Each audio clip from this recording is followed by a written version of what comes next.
Marvel Studios took some wild swings at Spider-Man No Way Home and what we could have had. Today we are talking about the Green Goblin, whose armor is more, interesting? I think that's a good way to put it, because it's based on leftover Dark Elf pieces that are in the MCU. Remember Malekith, the Dark Elf?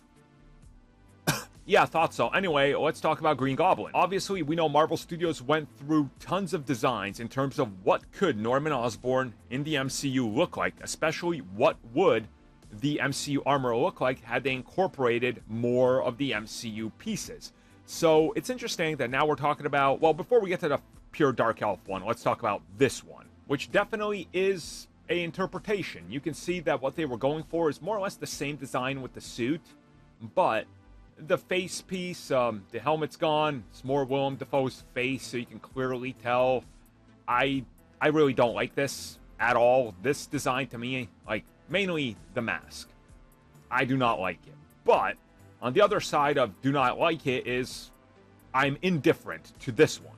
So as they say, this was to try to get him looking as close as they could to the comic book version with what they had to work with that's left over from the Raimi universe, and that they went in the whole Dark Elf and Dark World direction because if you look at the theme and the feel of it, it makes sense. He has an elf-like look in the comic, so Dark Elves are the closest you can get to it. So slap on some of those pieces of armor and that, make it look ripped up and everything.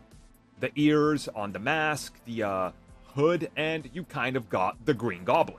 Obviously, this design did not get further than this. We've never seen any indication that they did, but I understand what they were going for, and I like it to a degree, but I'm glad we didn't get it.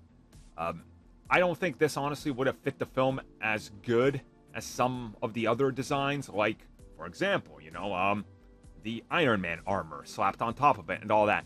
To me, this is just too far out there, and then you're reminding people of Thor: The Dark World, which, let's be real, it's better than Love and Thunder, but you don't want to remind people of that film. And that film is so far removed from it, like, what's the point, right? Like, there was no point. So I'm glad that they just kept what worked and refined the design we had previously.